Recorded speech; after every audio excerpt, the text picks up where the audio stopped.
Okay, colleagues, greetings. Can you hear me?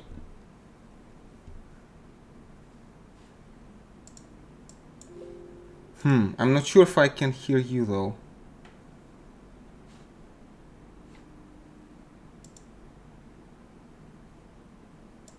How about now? Can somebody try to say something, please?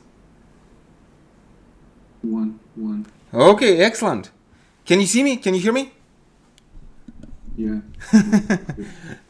Okay, excellent. I am very happy to see all of you, colleagues.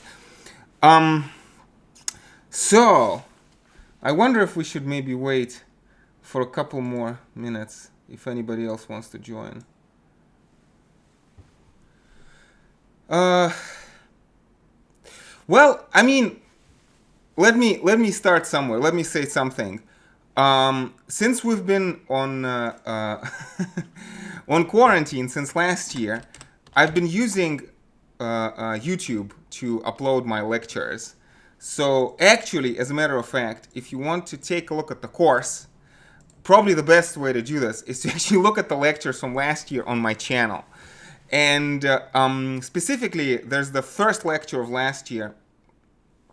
I'm not sure exactly what is the best way to share it with you, colleagues. I can try to post the link, but let me see. Maybe I can do it this way.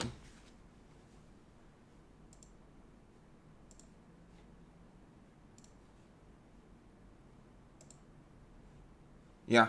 So if you search for my name, Alexander Koryagin on YouTube, no doubt you will see my channel. Yes. And so specifically, so I guess maybe if you go to playlists, I wonder if this is gonna work.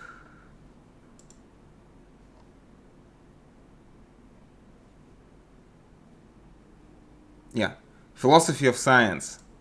This is the playlist from last year. And well, actually, yeah, there's a 10-minute overview of the syllabus, and then kind of more interesting for our purposes, this is a 40-minute lecture. This is the lecture that I have recorded before the year began. This was the first lecture of the course. So I guess I should I could send this link to somewhere. I'm not sure where. Can you see the chat? Probably cannot see the chat. I'm not sure.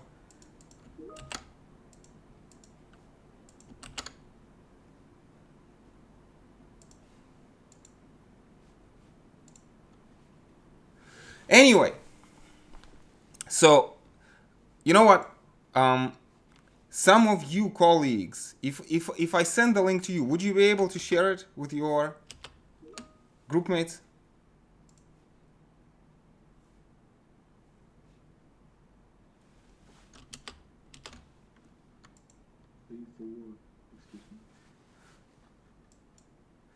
Okay, I mean, I have a bunch of people here I could send this to. A bunch of people here in the chat.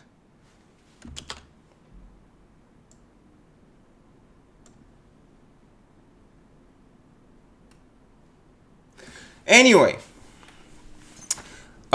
so the links are there. This is probably the best place to look at what the course is actually what the course is actually going to look like. Now, let me just speak for 5 minutes. Again, what is the purpose of the course? In many ways, I see this. I teach this course. This is like my research seminar. I am trying to understand the world better.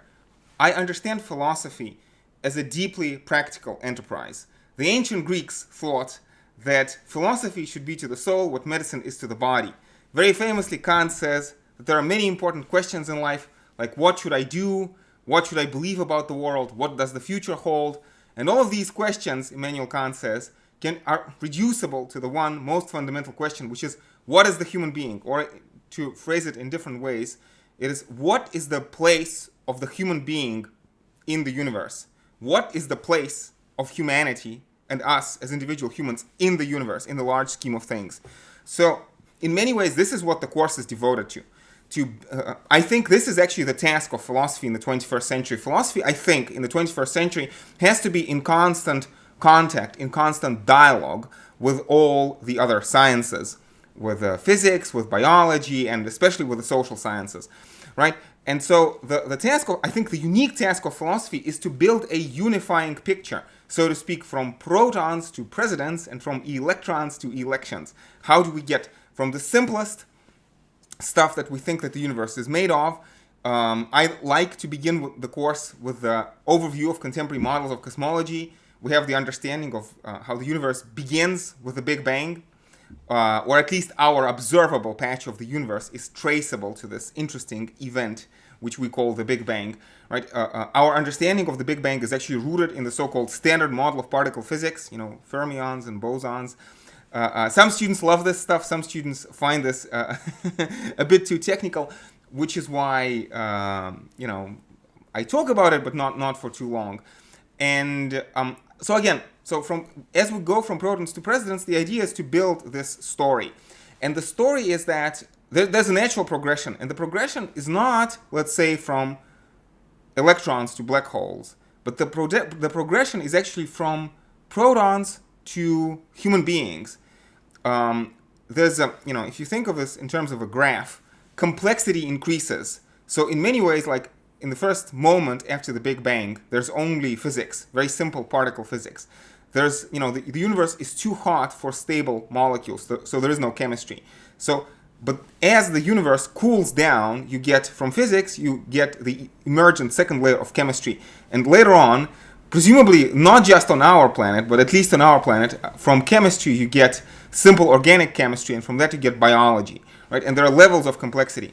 And by this measure, actually the human brain is a much more complicated object than, let's say, a neutron star or even a black hole.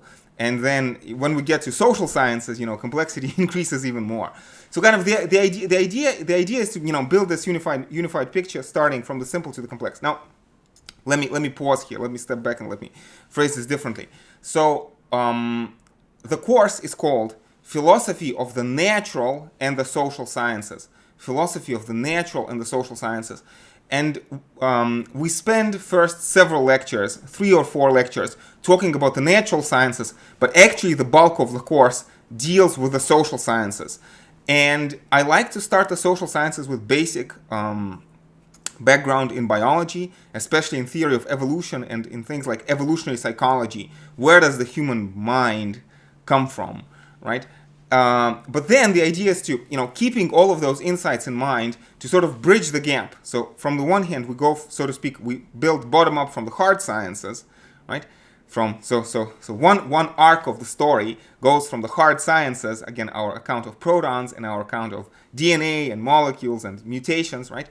But on the other hand, we have this age-old tradition of human self-understanding. So this is, if you want, this is the kind of the hard scientific view from without objective science. But then there's the introspection, like human mind looking inside of itself, if you want, through things like meditation. And this obviously goes back, it goes back to ancient Greeks, to ancient Indians, to ancient Chinese. But mostly we focus, of course, on the Western tradition. Basically, it's a good question why we focus on the Western tradition, on not other traditions, but mostly we do, for complicated reasons.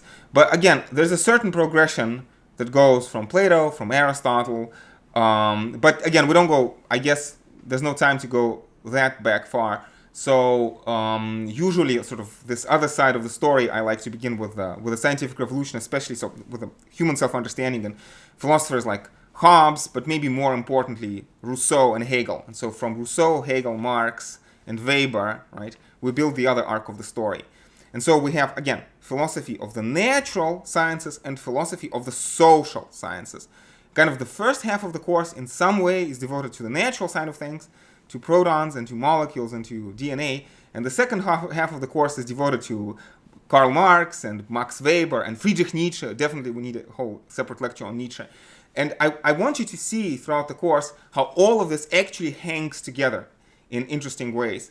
Like, it doesn't exactly match up. Obviously, these philosophers and scientists are talking about different things, but I think there's an overarching story which emerges from this. It's not a straightforward account, but there is a narrative. There is a narrative, and I think there is a deep progression from, if you want, from the Large Hadron Collider at CERN, when they produce things like Higgs boson, to Friedrich Nietzsche, Michel Foucault, and Jacques Lacan. I think there's a certain narrative, and this is sort of basically what I'm going to try to impart to you. I could mention a million other different names. Martin Heidegger is another philosopher that's very, very important for me. So, like in a nutshell, this is, I guess, what the course is about. I suppose one other bureaucratic thing I need to mention is that because the course is very broad, and again, kind of the idea is to take the biggest questions, the most problematic questions, and to try to give some kind of preliminary answers to them.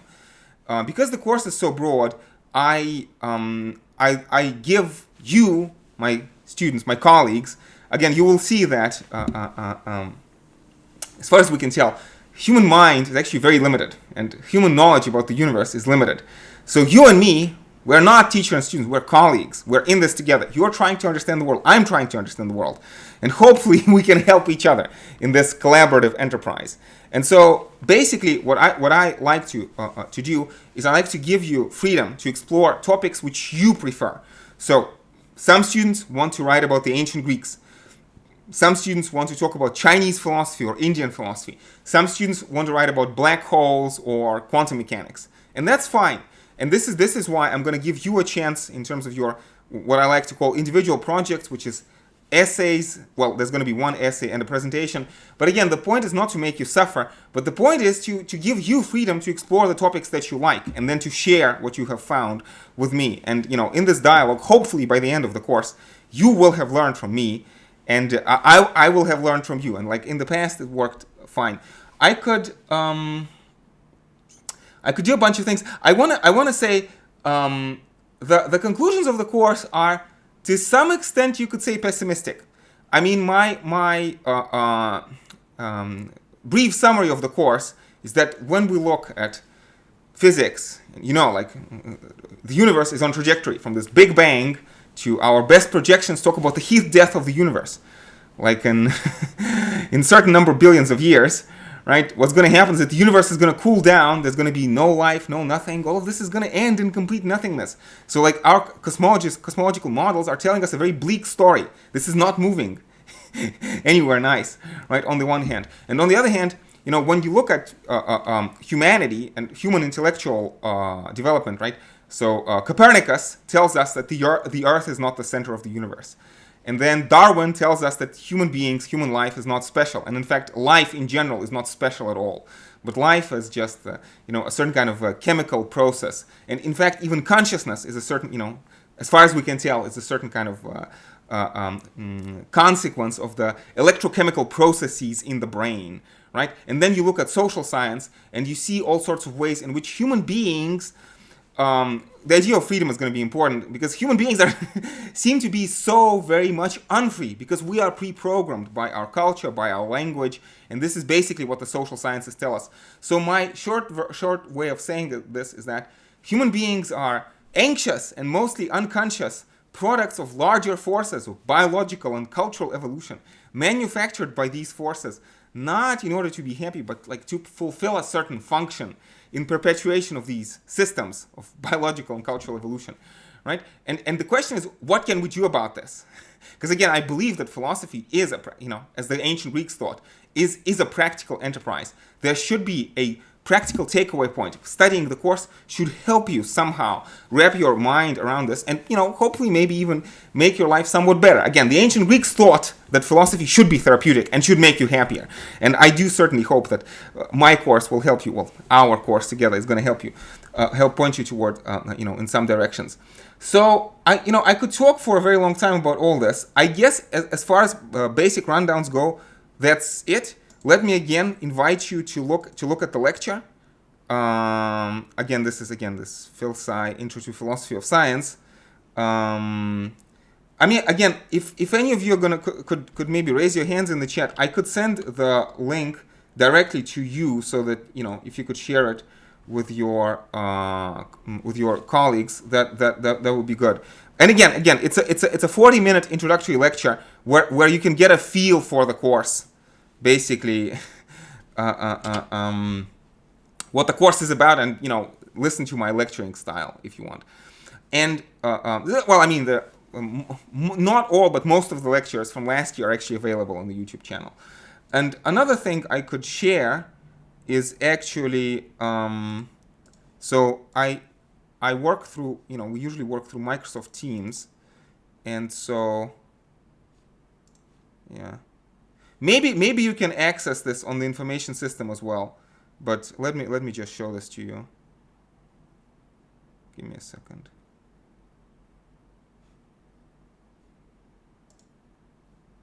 Yeah, I hope you can see the screen. So these were the topics. We had about 14 topics last year. So kind of these first couple classes. This is Introduction to Cosmology, Scientific Revolution, how we get from physics to chemistry. Because again, in many ways, the course is centered on anthropology. What are human beings, scientifically and philosophically? And again, for me, philosophy is simply the cutting edge of science. I don't make any special distinction between science and philosophy. What the deepest, most fundamental questions of science is what philosophy is for me.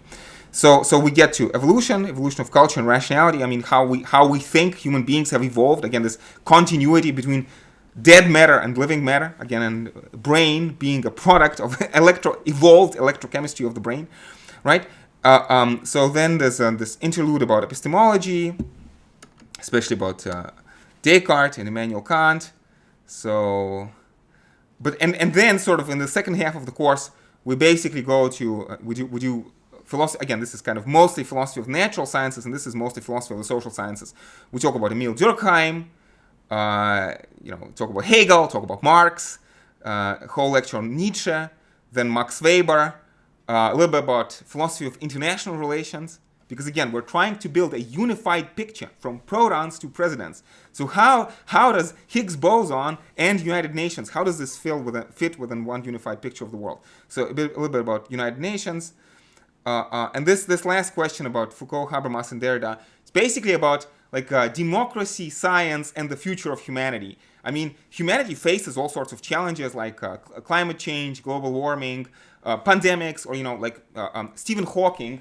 I have a book by Stephen Hawking somewhere here. Yeah, late Stephen Hawking thought that the biggest underrated threat, the biggest underappreciated threat to humanity is actually a meteor strike.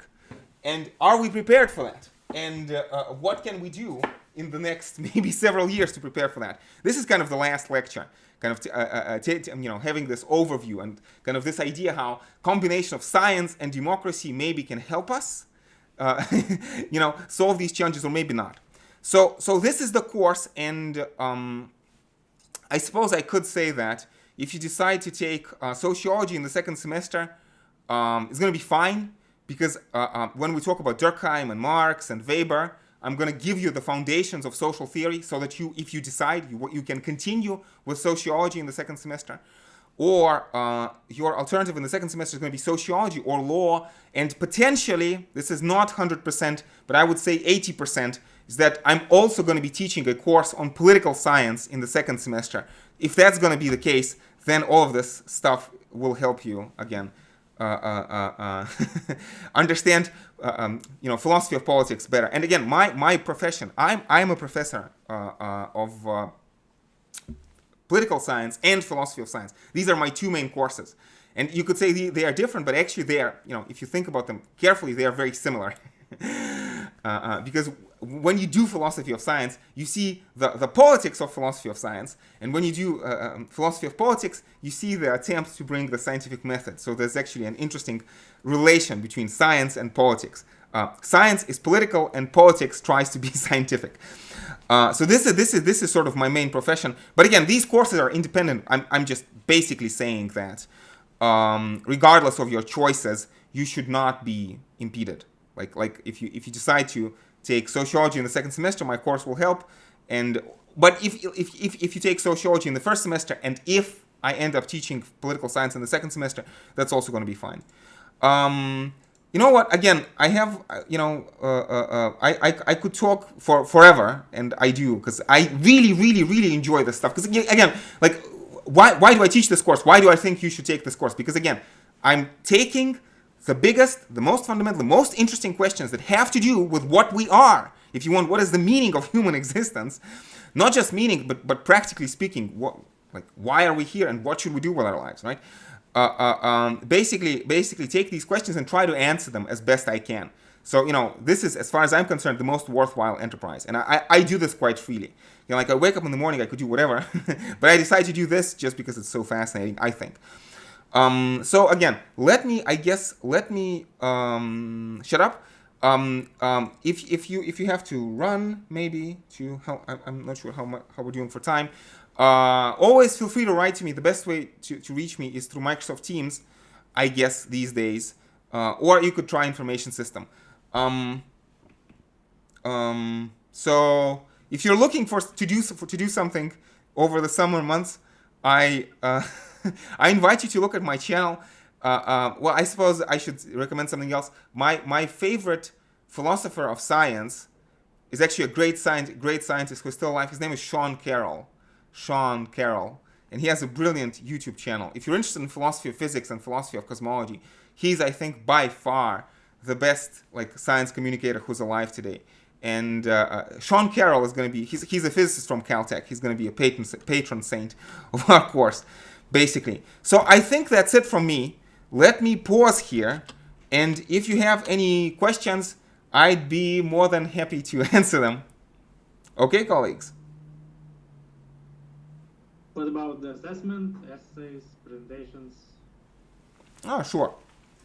Yeah, so this is, thank you, Andrei. So we can open the syllabus. So this is last year's syllabus, so maybe we'll change something around just a little bit, but I hope you can still see my screen. Yeah, so the final exam is 25%, midterm exam in late October, early November is 15%, and then we have this individual research project, which is, for some reason, can I zoom this in, I wonder? Yeah. So this individual research project, which is, again, I'm not after your blood. This is not to make you suffer. No, this is for you to take the topics that you're interested in. Maybe you always wanted to know about black holes or neuroscience of consciousness, or these very interesting experiments, split brain experiments, where some patients who have epilepsy, you cut the brain in two halves. There's a band of tissue that connects the two halves of the brain, the two hemispheres, called corpus callosum. When you cut that in half, it seems that what you get is two people living in one body. It's called split brain patients. Maybe you want to talk about that. So basically, again, you have two presentations on whichever, let's say you do three presentations on whichever topic you like, whichever topic you find interesting and fascinating, something you want to research and share with us. And then you take one of those topics and you write a short essay about that.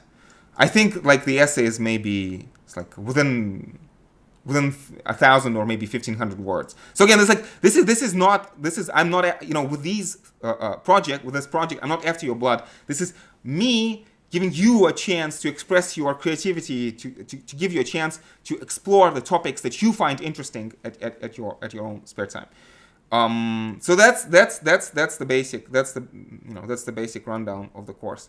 I could say that the grades in the course are usually quite high, but I guess that's because people who take this course are mostly people who are really interested in philosophy.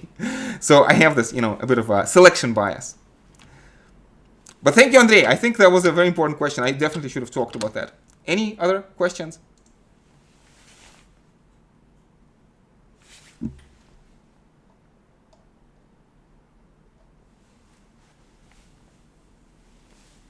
No question.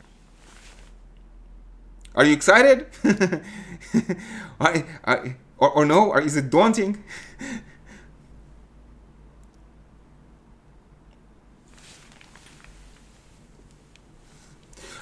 I try to, in terms of home assignments, I try to keep the home assignment short, within 20 pages. And I never assign things I don't enjoy reading myself. The things that I assign are the texts that I enjoy reading. One of our assignments is actually going to be from this wonderful book. Some of you might have read it.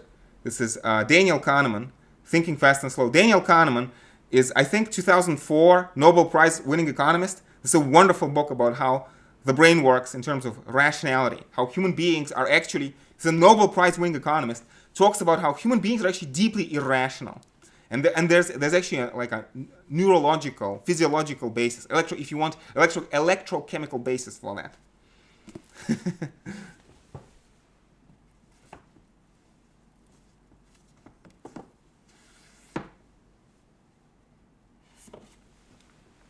It's another book, Philosophy of Science.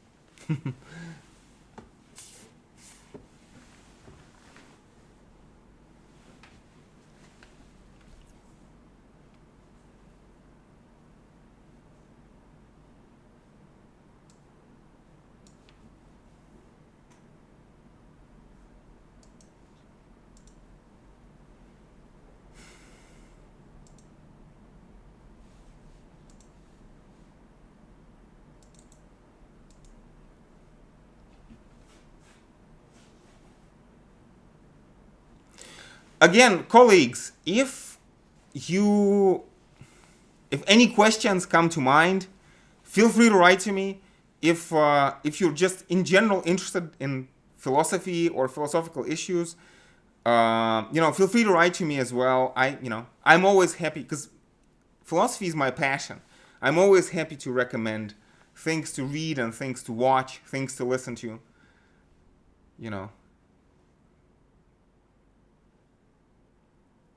Feel free to drop by. And I think there's a way in which kind of I'm personally interested in philosophy of math, philosophy of mathematics, like philosophy of logic, but also philosophy of physics, quantum mechanics. But at the same time, also like human philosophy, philosophy of humanities, people like Nietzsche, people like Heidegger and Jean-Paul Sartre. And I think there's a way how all this stuff hangs together. And I hope to impart a bit of that vision to you over the course.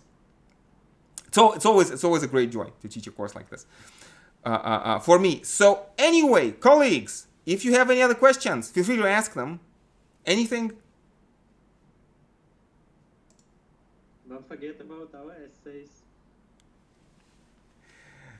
Sure. So anyway, good luck with your exam preparations.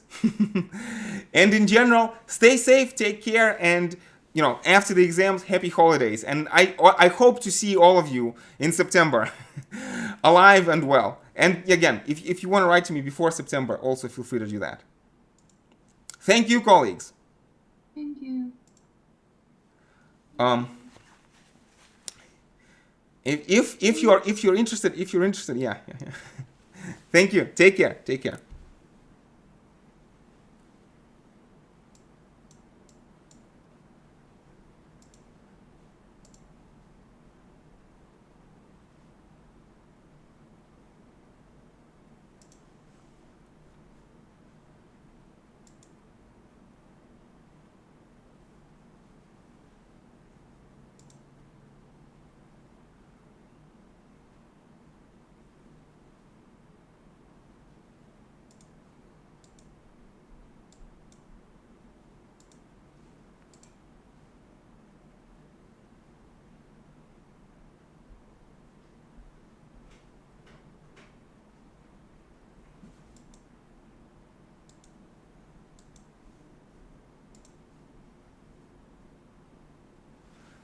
Okay, I guess that's it from me.